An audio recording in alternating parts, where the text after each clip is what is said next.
কিছু মানুষ পৃথিবীর জমিনে কম আমল করেও তারা সত্যই নেকি তারা পৃথিবীর জমিনে পাবে, আর অজস্র আমল করার পরেও তারা নেকি পাবে না যদি আমলটা বিশ্বনবীর আমলের সাথে মিল না হয়।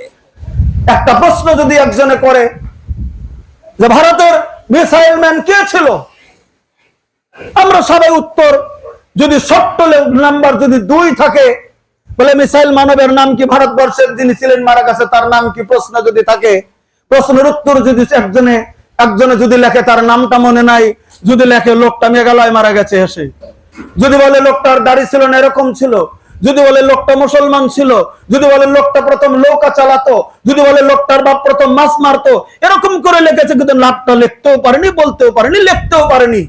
আর একজনে শর্ট করে লিখে দিয়েছে যে তার নাম এপিজে আব্দুল কালাম ছিল।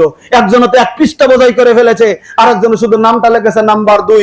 যে নামটাই লিখলো 2 পাবে, আর যে 1 পৃষ্ঠা বোঝাই করছে সে 0 পাবে, কারণ প্রশ্ন উত্তরটা হয় নাই। বলেন কথা ঠিক কি নয়?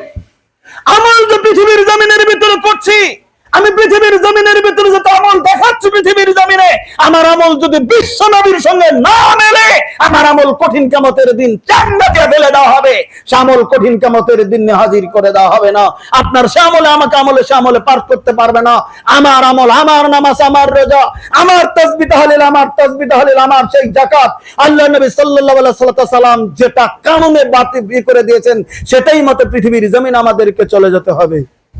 আমার ভাইরা, আল্লাহর নবী সাল্লাল্লাহু আলাইহি সাল্লাম এবার কেমন করে পড়েছিলেন? একটা কথা খেয়াল রাখবেন, পৃথিবীর জমিন আজকে খোল্লা রয়ে গেছে, আজকে কোরআন হাদিস খোল্লা রয়ে গেছে, আজকে কোরআন হাদিস চাপা দেওয়ার আর বুদ্ধি পৃথিবীর জমিনের ভিতরে নাই। যেখানে বিশ্বনবী সাল্লাল্লাহু আলাইহি সাল্লাম ছিলেন সেই মসজিদে নববীতে হযরত আবু বকর ছিলেন, আবু বকরের ইন্তেকালের হযরত ওমর ছিলেন, হযরত ওমর ফারুকের ইন্তেকালের হযরত ওসমান ছিলেন, ওসমান রাদিয়াল্লাহু তাআলার পরে হযরত আলী ছিলেন, আলীর পরে এরকম ছিলেন এরকম করে এখন পর্যন্ত সেই বংশগত হিসাবে এখন পর্যন্ত মসজিদে নববীতে ইমাম রয়েছে, এখন পর্যন্ত হেরেমে ইমাম রয়েছে। তবে তারা কেমন করে নামাজ পড়ছে আপনারা নেটে দেখে নিতে পারেন যে বিশ্বনবী কেমন করে নামাজ পড়ছে। তারা দেখিয়ে দিতে চাইছে বিশ্ব মুসলমানের ইমাম, গোটা বিশ্ব মুসলমানের ইমাম দেখিয়ে দিতে চাইছে যে তারা কেমন করে পৃথিবীর জমিনের ভিতরে নামাজ পড়ছে।